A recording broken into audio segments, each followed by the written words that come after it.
இன்றைய நாளுக்கான வசனம் மார்க்கு 6ஆம் அதிகாரம் இறை வார்த்தைகள் 1 முதல் 6 மற்றும் 16 முதல் 18 முடிய. அக்காலத்தில் இயேசு தம் சீடரை நோக்கி கூறியது: மக்கள் பார்க்க வேண்டும் என்று அவர்கள் முன் உங்கள் அரசியல்களை செய்யாதீர்கள். இதை குறித்து நீங்கள் எச்சரிக்கையாயிருங்கள், இல்லை என்றால் உங்கள் விண்ணக தந்தையிடமிருந்து உங்களுக்கு கைமாறு கிடைக்காது. நீங்கள் தர்மம் செய்யும்போது உங்களைப் பற்றி தம்பட்டம் அடிக்காதீர்கள். வெளி வேடக்காரர் மக்கள் புகழ வேண்டும் என்று தொழுகைக் கூடங்களிலும் சந்துக்களிலும் நின்று அவ்வாறே செய்வர்.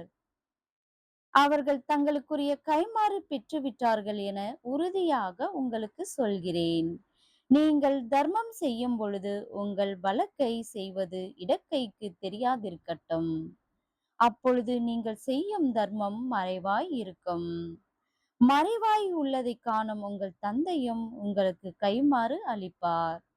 நீங்கள் இறைவனிடம் வேண்டும் பொழுது வெளி வேடக்காரரைப் போல் இருக்க வேண்டாம். அவர்கள் தொழுகைக் கூடங்களிலும் வீதியோரங்களிலும் நின்று கொண்டு மக்கள் பார்க்க வேண்டும் என இறைவேண்டல் செய்ய விரும்புகிறார்கள். அவர்கள் தங்களுக்குரிய கைமாறு பெற்றுவிட்டார்கள் என உறுதியாக உங்களுக்கு சொல்கிறேன்.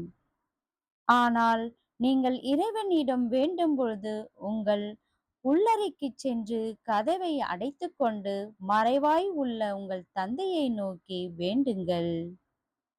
மறைவாய் உள்ளதைக் காணும் உங்கள் தந்தையும் உங்களுக்கு கைமாறு அளிப்பார். மேலும் நீங்கள் நோன்பு இருக்கும்போது வெளி வேடக்காரரைப் போல் முகவாட்டமாய் இருக்க வேண்டாம். தாங்கள் நோன்பு இருப்பதை மக்கள் பார்க்க வேண்டுமென்றே அவர்கள் தங்கள் முகங்களை விகாரப்படுத்திக் கொள்கிறார்கள். அவர்கள் தங்களுக்குரிய கைமாறு பெற்று விட்டார்கள் என உறுதியாக உங்களுக்கு சொல்கிறேன்.